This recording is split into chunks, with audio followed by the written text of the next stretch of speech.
Okay, if you're confused about this whole Albanese-Qantas controversy, give me 2 minutes and I'll get you up to speed. So basically, a journalist is about to publish a big book about Qantas, and in an excerpt published by 9 newspapers last Saturday, he claimed that a bunch of federal ministers and shadow ministers were receiving free upgrades from Qantas as part of their zhuzhy private chairman's lounge memberships. Now, this in and of itself isn't wildly surprising, as all of those free upgrades were declared by the politicians. But he went on to specifically claim that, according to Qantas insiders, back when the Prime Minister, Anthony Albanese, was the Transport Minister, he would liaise with the Qantas CEO, Alan Joyce, directly about his personal travel. Now, at first, Albanese downplayed this story, saying that yes, occasionally parliamentarians get free upgrades, but what was important was that they were declared and that he had been completely transparent in that regard. But for several days, he refused to say if he had directly communicated with the Qantas CEO concerning these upgrades. All the while, the opposition leader Peter Dutton was telling the media that there were now questions about whether this alleged relationship influenced the government's decision last year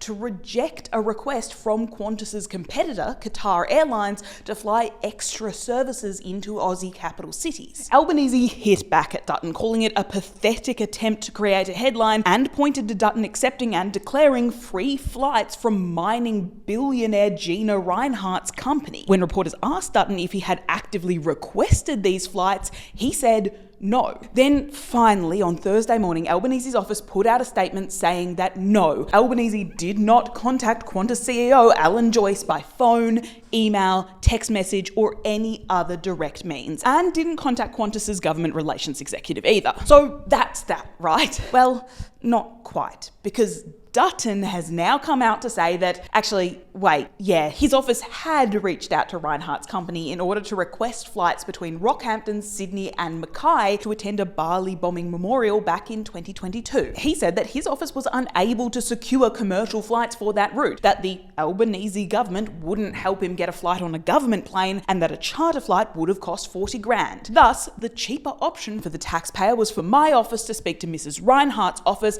as to whether the plane might be available.